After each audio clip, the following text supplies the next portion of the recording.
नमस्कार, स्वागत है आपका। मैं हूं आपके साथ दिनेश अवस्थी। स्वदेश न्यूज के खास प्रोग्राम में आपका स्वागत है और आज हम बात करेंगे उन मुद्दों की जो सीधे तौर पर जनता से सरोकार रखते हैं। कार्यक्रम में आज हम बात करेंगे क्षेत्र की समस्याओं और पीड़ितों से, साथ ही समस्याओं से जुड़े अधिकारियों तक पीड़ितों की समस्याओं को भी पहुंचाएंगे।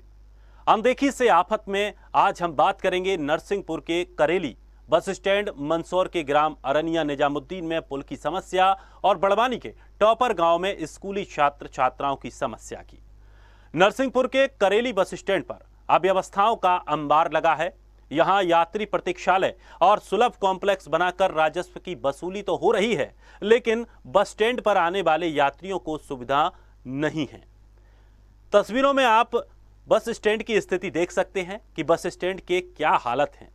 नगर पालिका ने यहां की दीवारों पर सिर्फ अच्छी पेंटिंग बनवाई है, लेकिन साफ सफाई और सुरक्षा के कोई इंतजाम नहीं है। बनाए गए सुलभ कॉम्प्लेक्स में हमेशा ताला लटका रहता है। यात्री प्रतीक्षालय में गंदगी के साथ शराब की बोतल, पानी के पाउच और कचरा जगह जगह बिखरा हुआ मिलता है। वहीं बात करेंगे मंदसौर की, जहां ग्रामीण इलाकों में सुविधाओं की पोल खुली है। जिला मुख्यालय से महज 8 किलोमीटर दूर ग्राम अरनिया निजामुद्दीन में नाला ना होने से लोगों को परेशानियों का सामना करना पड़ा। यहां के ग्रामीण सोमली नदी पर पुल बनाने की मांग लगातार करते आ रहे हैं, लेकिन परेशानियां जस की तस हैं। आलम यह है कि यहां शव यात्राएं भी पानी से निकालकर ले जाना पड़ता है। तस्वीरों में आप देख सकते हैं कि व्यक्ति की अंतिम यात्रा में लोगों को किस तरह से परेशान होना पड़ता है। तो देखेंगे बड़वानी के चौकी क्षेत्र के ग्राम टॉपर की भी एक खबर है, जहां सरकारी स्कूल में पढ़ने वाले छात्र अपनी जान जोखिम में डालकर स्कूल पहुंचते हैं। बारिश के दिनों में लोगों को सबसे ज्यादा परेशानी का सामना यहां पर करना पड़ता है। क्षेत्र के ग्रामीण भी निचले पुल को लेकर शिकायत कर चुके हैं, लेकिन नतीजा सिफर रहा है।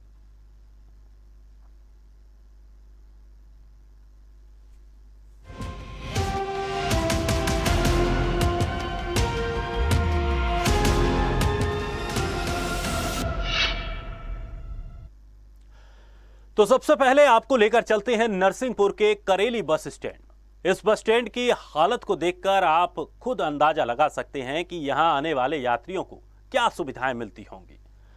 तस्वीरों में बस स्टैंड की स्थिति देख सकते हैं। बस स्टैंड के आगे क्या हालात हैं। नगर पालिका ने यहां की दीवारों पर सिर्फ अच्छी पेंटिंग बनवाई है, लेकिन साफ सफाई और सुरक्षा के कोई इंतजामात नहीं है। बनाए गए सुलभ कॉम्प्लेक्स में हमेशा ताला लटका रहता है। यात्री प्रतीक्षालय गंदगी के साथ साथ शराब की बोतलें, पानी के पाउच और कचरा जगह जगह बिखरा हुआ है। बताया जाता है कि शहर के मिट्ठू लाल जैन ने अपनी जमीन करेली में बन रहे बस स्टैंड के लिए दान में दी थी, जिस पर नगर पालिका ने आधिपत्य जमा लिया है। लेकिन उसके बावजूद भी स्थिति आप देख सकते हैं तस्वीरों में, जिस तरह से जो कचरा फैला डला है। दूर से ये देखने में बड़ा सुंदर लगेगा। आप दीवारें देख सकते हैं, अच्छी अच्छी पेंटिंग नगर पालिका ने करवाई है, लेकिन सफाई के मामले में पूरी तरह से जीरो है। गंदगी का अंबार लगा हुआ है। लोग यहां पर बैठने से भी हिचकते हैं। चलिए सीधे आपको नरसिंहपुर से इस पूरे बस स्टैंड का जायजा लेने के लिए हमारे सहयोगी वैभव नेमा हमारे साथ जुड़ गए हैं। वैभव, क्या कुछ स्थिति इस करेली के बस स्टैंड की है, क्या कुछ इसकी हकीकत है? जी दिनेश जी, बिल्कुल आपको बता दूं, बस स्टैंड करेली की यह स्थिति देखकर मुझे अदम गौड़वी साहब की 2 लाइनें याद आ रही हैं कि तुम्हारी फाइलों में गांव का मौसम गुलाबी है, तुम्हारी फाइलों में गांव का मौसम गुलाबी है, मगर यह आंकड़े झूठे हैं, यह दावा किताबी है। जी हाँ, नगर पालिका ने लाखों रुपए की खर्च कर यहाँ पर सुंदर सुंदर पेंटिंग करवाई गई है। एक मेरे पीछे आपको शायद दिख रहा होगा, एक सुंदर सुलभ कॉम्प्लेक्स बना हुआ है, लेकिन उसमें एक ताला भी लगा हुआ है और उसकी के बाजू में एक यात्री प्रतीक्षालय भी है, जहां काफी गंदगी का अंबार लगा रहता है। जगह जगह मिट्टी के टीले लगे हुए हैं। और मैं आपको बता दूं कि नरसिंहपुर में यह अकेला एक बस स्टैंड नहीं है, और भी बस स्टैंड है, लेकिन सभी सुव्यवस्थित और सुचारू रूप से चल रहे हैं। नगर पालिका को यहाँ से 15 से 20 हजार रुपए का राजस्व प्रति माह प्राप्त होता है, लेकिन उसके बाद भी यहाँ सफाई की है चौपट व्यवस्था देखकर कुछ कहा नहीं जाता कि नगर पालिका ऐसा आखिर अन्याय इस शहर के साथ क्यों कर रहा है। लेकिन सबसे बड़ी बात यह है कि जब इस साफ सफाई को लेकर नगर पालिका को जिम्मेदारी दी जाती है, आखिर यहाँ क्या वजह है, क्यों साफ सफाई यहाँ पर नहीं होती? जी मैं आपको बता दूं, वैसे तो यह एक जमीन करेली के व्यवस्थित बस स्टैंड के लिए यहाँ के निवासी मिट्ठूलाल जैन जी ने अपनी कीमती जमीन करोड़ों रुपए की है दान की हुई है नगर पालिका को। लेकिन नगर पालिका द्वारा ना ही यहाँ पे समतलीकरण कराया गया है और ना ही यहाँ की सफाई व्यवस्था कर्मचारियों के भरोसे नगर पालिका ने छोड़ दी है। उनका मन हो जाता है तो वह सफाई कर देते हैं, लेकिन जब जहां देखो यहाँ गंदगी पड़ी रहती है। इसकी कोई व्यवस्थित व्यवस्था नगर पालिका ने अभी तक नहीं की है कि कोई एक व्यक्ति विशेष यहाँ का जिम्मेदार बना दिया हो जो इसकी सफाई व्यवस्था का ध्यान रखे। अच्छा वैभव, जैसे कि शौचालय को लेकर बात करें तो वहां पर सुलभ शौचालय बनाया गया है और बताया जा रहा है कि उसमें हमेशा ताला लटका रहता है। आखिर इसको लेकर क्या शिकायतें नहीं की जाती? क्या जो जिम्मेदार हैं उनको इससे अवगत नहीं कराया है? जी मैं आपको बिल्कुल बता दूं कि जब यहाँ के यात्रियों द्वारा लगातार शिकायत की गई तो मैं यहाँ पे खुद आया, मैंने यहाँ का सुलभ शौचालय देखा। तो अभी भी आप मेरे पीछे बने सुलभ शौचालय को शायद देख पा रहे हो, उसमें भी अभी भी ताला लगा हुआ है। जब इस सब को लेके मैंने नगर पालिका के मुख्य नगर पालिका अधिकारी से बात की तो उन्होंने इसको बताया कि मैं यह सुचारू रूप से जल्दी चालू करवा दूंगा। उसमें अभी कुछ काम रह गए थे जिनको होना अभी बाकी रह गया है, वह काम मैं पूरा करा के और इसको सुचारू रूप से जल्दी चालू करा के वहां एक व्यक्ति की नियुक्ति भी कर दूंगा जो इसकी जिम्मेदारी अपने ऊपर लेगा। लेकिन कहीं ना कहीं बात यह आती है कि आखिरकार क्यों इन मुद्दों पर नगर पालिका का ध्यान नहीं जाता, क्यों मीडिया को इसमें इंक्लूड होना पड़ता है या किसी जनप्रतिनिधि की राह देखी जाती है, जबकि है नगर पालिका की जिम्मेदारी है कि जब वह यहाँ से राजस्व की वसूली करने में नहीं चूकता है तो फिर वहां सफाई व्यवस्था या सुलभ व्यवस्थाओं में क्यों चूक जाता है।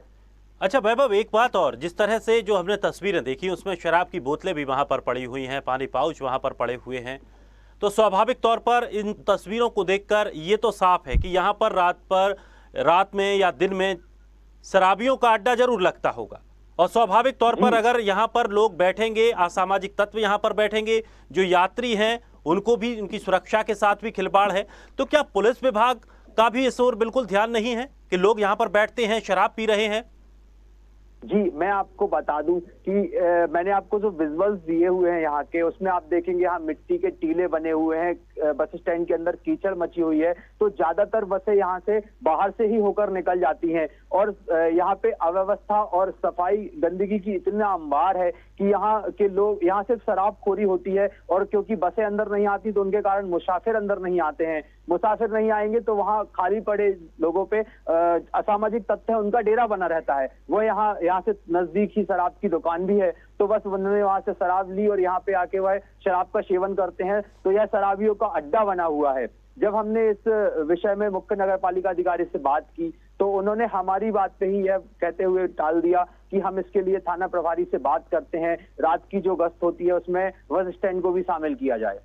बिल्कुल वैभव, शुक्रिया हमारे साथ जुड़ने के लिए। लेकिन जिस तरह की स्थितियां जो करेली बस स्टैंड पर देखने को मिल रही है, साफ तौर पर यहां पर नगर पालिका की लापरवाही निकलकर सामने आई है। साथ ही सुरक्षा व्यवस्था पर भी सवाल खड़े होते हैं। अब देखना यह होगा कि इस खबर को प्रसारित होने के बाद क्या कुछ यहां पर सुधार देखने को मिलता है या फिर स्थिति जस की तस बनी रहेगी। चलिए बढ़ते हैं अब अगली खबर की ओर। मालवा इलाके में हुई मूसलाधार बारिश ने मंदसौर जिले के ग्रामीण इलाकों में मूलभूत सुविधाओं की पोल खोलकर रख दी है। जिले में कई गांव ऐसे हैं जहां बरसात के दौरान लोगों को अंतिम संस्कार जैसे जरूरी कामों में भी जान जोखिम में डालकर जाना पड़ता है। ऐसा ही नजारा जिला मुख्यालय से महज 8 किलोमीटर दूर बसे ग्राम अरनिया निजामुद्दीन का है, जहां सोमली नदी में मिलने वाले एक नाले पर पुल ना बना होने की वजह से लोगों को उफनते नाले के बीच ही मृतक की शव यात्रा शमशान घाट तक ले जानी पड़ी है। तस्वीरें देख सकते हैं, काफी हृदय विदारक ये तस्वीरें हैं। कितने बड़ी स्थिति है और कितनी विडंबना है कि जिला मुख्यालय से महज 8 किलोमीटर के अंतर्गत ही यह गांव आता है और ऐसी स्थिति वहां की बनी हुई है कि लोग अंतिम संस्कार तक नहीं कर पाते।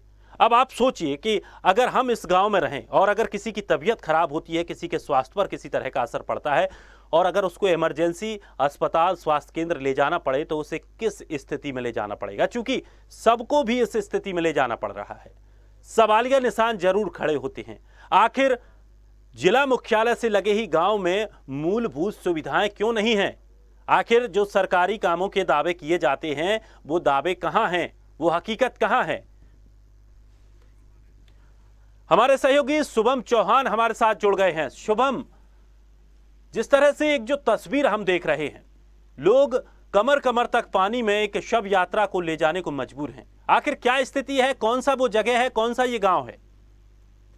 जी, ये मंदसौर से मात्र 8 किलोमीटर दूर गांव है अन्या निजामुद्दीन। यह मंदसौर विधायक यशपाल सिंह सिसोदिया के इसमें आता है और यहाँ पे हर बार बरसात होती है तो यही स्थिति देखने को मिलती है। यहाँ पे अगर व्यक्ति बीमार हो जाता है, अगर बरसात में अगर ले जाते हैं तो इसको निकलना बहुत बड़ा मुश्किल होता है इसमें। जी, इसमें क्या कुछ कमी देखने को मिली है, आखिर कहाँ कमी है, कौन सा वो काम नहीं हो पाता और इस तरह एकदम एक जगह पर जल भराव की स्थिति क्यों बनती है? जी, एक तो यहाँ पे पुलिया पूरी तरह से टूटी है। आप मेरे पीछे देख सकते हो, ये जो पुलिया है पूरी तरह से इतनी टूटी है। यहाँ पे निकलने के लिए जो तेज बहाव बरसात अगर तेज अगर आती है तो पूरी तरीके से मतलब यहाँ पे पानी ऊपर पानी हो जाता है और यहाँ पे ज्यादातर शव यात्रा भी निकालते तो काफी इसमें बहुत परेशानी आती है। जी, तो इसको लेकर क्या ग्रामीणों ने अधिकारियों से शिकायत की है? जी, ये प्रशासन को कितनी बार अवगत करवाया गया, लेकिन आज दिन तक कहीं से कहीं तक इनकी सुनवाई नहीं की गई। जी, चलिए, शुक्रिया हमारे साथ जुड़ने के लिए शुभम। तो उफनते नाले के बीच शव यात्रा निकाली जा रही है। आपको बता दें कि ये तस्वीर जो आप देख रहे हैं, ये मंदसौर से लगे हुए महज 8 किलोमीटर के अंतराल में ही ये गांव है, जहां पर लोग मूलभूत सुविधाओं से वंचित हैं। यहां पर लोगों को सड़क पार नहीं कर पा रहे हैं क्योंकि कमर कमर तक पानी भरा है। शव यात्रा भी बीच पानी में से लेकर जाना पड़ रहा है। सवाल खड़े होते हैं, सवाल प्रशासन पर खड़े होते हैं कि आखिर कौन सी वो वजह है, जब इतनी शिकायतें की जाती हैं, इतनी बार आवेदन दिए जाते हैं, गांव वाले बार बार अपनी शिकायतें लेकर पहुंचते हैं और फिर भी अगर उनकी शिकायतों का समाधान नहीं हो पा रहा है तो आपका क्या औचित्य है? सवाल लाजमी है। देखना यह होगा कि इस खबर के बाद क्या कुछ प्रशासन वहां पर जागता है, प्रशासन की नींद खुलती है और इन लोगों की जो मूलभूत जरूरतें हैं वो पूरी हो पाएंगी।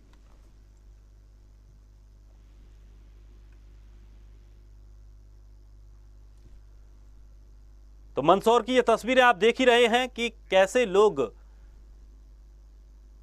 कमर कमर तक पानी में एक शव को ले जाते हुए नजर आ रहे हैं। ये तस्वीर दरअसल सोशल मीडिया पर वायरल हुई थी। उसके बाद हमने इस तस्वीर की पड़ताल की और जाकर हम मौके पर पहुंचे और वहां से जाके हमने एक एक हकीकत यहां की जानने की कोशिश की और जो यहां का निकलकर निष्कर्ष सामने आया उसमें सबसे बड़ी बात यह थी कि प्रशासन को कई बार अवगत कराया लेकिन प्रशासन आज तक नहीं जागा। हमारे साथ मुकेश सोनी जी जुड़ गए हैं, तहसीलदार हैं मंदसौर से। मुकेश सर, बहुत बहुत स्वागत है आपका स्वदेश न्यूज में। एक ये तस्वीर, एक वीडियो सोशल मीडिया पर काफी वायरल हो रहा है। मंदसौर से महज 8 किलोमीटर के अंतराल का ये गांव है। वहां पर लोग अपने कंधे पर और कमर कमर तक पानी में एक शव को ले जाने को मजबूर हैं। आखिर क्या कमी रहती है? ग्रामीणों का कहना है कि कई बार शिकायत की गई है, आवेदन दिया गया है, लेकिन उनकी मूलभूत जरूरत पूरी नहीं हो पाई। जी, वैसे अभी अतिवृष्टि के कारण बाढ़ की स्थिति निर्मित हुई थी। इस दौरान किसी की मृत्यु हो जाने पर यह स्थिति उत्पन्न हुई है और जो संबंधित हमारी लोकल बॉडी है, ग्राम पंचायत को निर्देशित किया गया है कि शीघ्र ही इस संबंध में रास्ता रपट या जो भी कार्रवाई हो सकती है शीघ्र करें और निर्माण कार्य के लिए मंजूरी प्राप्त करें। लेकिन सर, कई ग्रामीणों का ये कहना है कि कई सालों से वो इसको लेकर शिकायत कर रहे हैं, समाधान नहीं हो पाता। इस बार क्या वो भरोसा पक्का समझे कि उनका काम होगा?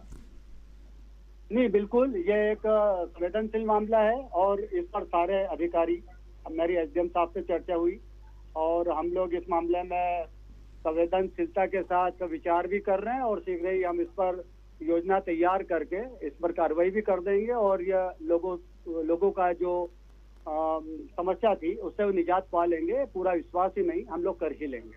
चलिए, बहुत बहुत शुक्रिया मुकेश सोनी जी, आप हमारे साथ जुड़े और आपने लोगों को भरोसा दिलाया और यही भरोसा स्वदेश न्यूज सभी को दिलाना चाहता है कि अगर हम कोई खबर दिखा रहे हैं तो उस प्राथमिकता के साथ दिखाते हैं, जिम्मेदारी के साथ दिखाते हैं और कोशिश करते हैं कि आपकी जो समस्या है उस समस्या का निदान भी हो।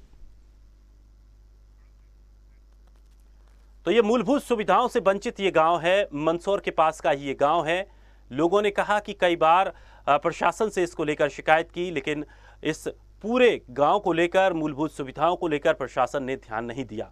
चूंकि अब ये वीडियो वायरल हुआ, वीडियो वायरल होने के बाद ये तस्वीर सभी जगह पहुंची और अब प्रशासन इस गांव की मूलभूत जरूरतों को पूरा करने की बात कहते हुए भी नजर आ रहे हैं। अभी हमारे साथ तहसीलदार भी जुड़े और उन्होंने भी साफ तौर पर कहा कि इस पूरे मामले को लेकर, इस गांव को लेकर संज्ञान लिया गया है और जल्द ही इसके निराकरण का उन्होंने भरोसा भी दिलाया है।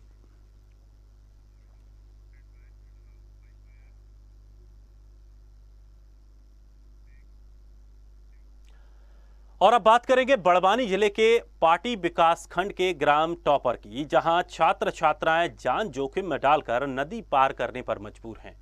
बारिश के दिनों में छात्र छात्राओं को ज्यादा परेशानी का सामना करना पड़ता है। क्षेत्र के ग्रामीणों ने इसको लेकर कई बार शिकायतें की हैं, लेकिन जनप्रतिनिधियों और प्रशासन ने इसको लेकर कोई भी कदम नहीं उठाया है। तस्वीरें आप देख सकते हैं, आपके सामने ये तस्वीरें हैं कि किस तरह की स्थिति बनी हुई है। और चूंकि मध्य प्रदेश में भारी बारिश हुई है और बारिश की वजह से कई जगह स्थितियां प्रशासन के हाथ से भी दूर हो गई थी। अगर इस समय कोई हादसा होता है तो इसके जिम्मेदार कौन होगा, यह सबसे बड़ा सवाल है। लेकिन भारी बारिश के चलते सड़कें पूरी तरह से खराब हो चुकी हैं और छात्र छात्राएं अपनी जान जोखिम में डालकर स्कूल पहुंचने के लिए इस तरह के रास्तों से निकलकर जा रहे हैं। चौकी क्षेत्र के ग्राम टापर का ये पूरा मामला है, जहां ये पूरी स्थिति निर्मित हुई है। सर कहीं नाला आ जाए तो हम बह के जा भी सकते हैं। कैसे इतने बच्चे निकलते हैं यहाँ से प्रतिदिन? प्रतिदिन किसी दिन तो हमको घर पहुँचने में लेट भी हो जाते सर, किसी दिन तो हमको रात को ही जाना पड़ता है। ऊपर ऐसे पहाड़ी पर कितने घर बसे हुए? और ये 4 मकान है सर। बहुत परेशानी सर, यहाँ नाले में पाँव फिसल जाए तो हमारी जान भी जा सकती है। स्कूल यहाँ से कितना है? स्कूल यहाँ से 2 किलोमीटर। आपके माध्यम से बच्चों का रपट चेक डैम के ऊपर से निकलने का मामला संज्ञान में आया था। इसको लेके मेरे द्वारा जांच करवाई गई है। इसमें ये तथ्य सामने आया है कि बच्चे पास में ही वैकल्पिक मार्ग उपलब्ध है, मेन सड़क है, वहाँ से ना निकल के कभी कभी रपट के ऊपर से निकलते हैं जब पानी कम हो जाता है। तो इस संबंध में बच्चों को और वहाँ के शिक्षकों को भी समझाइश दी है कि जब रपट पर पानी हो तब वहाँ से ना निकले, जो दूसरा रास्ता वहाँ पे उपलब्ध है उससे आने। और हमारे सहयोगी बड़वानी से अतुल कुमावत हमारे साथ जुड़ गए हैं इस खबर पर अधिक जानकारी के लिए। अतुल, क्या है ये पूरा मामला और किस तरह की लोगों की शिकायतें हैं, किस तरह से बच्चों की शिकायतें हैं? अतुल, आप तक आवाज पहुंच रही है? अतुल, आप मुझे सुन पा रहे हैं? चलिए, अतुल से हम जुड़ेंगे, लेकिन उससे पहले आपको बता दें बड़वानी का ये पूरा मामला है बड़वानी जिले के चौकी क्षेत्र के ग्राम टॉपर में, जहां बच्चे जान जोखिम में डालकर एक रपटे को पार करके स्कूल जाते हैं। उसकी वजह यह है कि सड़कें खराब हैं, सड़कों पर नहीं जा सकते, इसीलिए बच्चे यहां से गुजरते हैं। लेकिन प्रशासन ने इसको लेकर साफ तौर पर अपनी दलील दी है। उन्होंने कहा कि एक वैकल्पिक मार्ग है, लेकिन उसके बावजूद बच्चे यहां से जाते हैं। इसको लेकर उन्होंने हालांकि स्कूल प्रबंधन को भी सूचना दे दी है और गांव में भी ये बात कही है, परिजनों से भी कही है कि इधर से अगर पानी की स्थिति या पानी का बहाव ज़्यादा हो तो यहाँ से बच्चों को ना निकलने दें। लेकिन जिस वैकल्पिक मार्ग की बात कर रहे हैं वो वैकल्पिक मार्ग भी सही नहीं है, इसीलिए बच्चे यहाँ से निकलने के लिए मजबूर हो रहे हैं। हालांकि इस पूरे तस्वीर में आप साफ तौर पर देख सकते हैं कि ये बड़ा क्षेत्र है और रपटे का जो क्षेत्र है वो भी बड़ा है। अगर यहाँ पर पानी का बहाव अगर तेज होता है तो कोई भी अनहोनी से हम ना नहीं कर सकते हैं, कोई भी बड़ी अनहोनी हो सकती है, क्योंकि पानी का बहाव बहुत तेज हो जाता है। जब छोटे छोटे नालियों की स्थिति होती है तो इतने बड़े डैम से किस तरह से स्थिति बन सकती है, ये वाकई एक सवालिया निशान खड़ा होता है।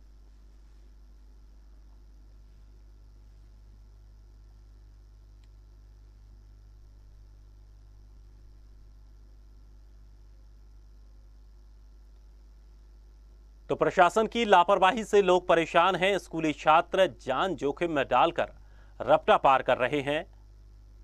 भारी बारिश के चलते सड़कें पूरी तरह से खराब हो चुकी हैं और उसकी वजह से बच्चों को अपनी जान जोखिम में डालनी पड़ रही है। एक बार और सुनवाते हैं आपको कि क्या कुछ बच्चों ने कहा, एक बार फिर से सुनवाते हैं आपको। कैसे इतने बच्चे निकलते हैं यहाँ से प्रतिदिन? प्रतिदिन किसी दिन तो हमको घर पहुँचने में लेट भी हो जाते सर, किसी दिन तो हमको रात को ही जाना पड़ता है। ऊपर ऐसे पहाड़ी पर कितने घर बसे हुए? और ये 4 मकान है सर। बहुत परेशानी सर, यहाँ नाले में पाँव फिसल जाए तो हमारा जान भी जा सकती सर। स्कूल यहाँ से कितना है? स्कूल यहाँ से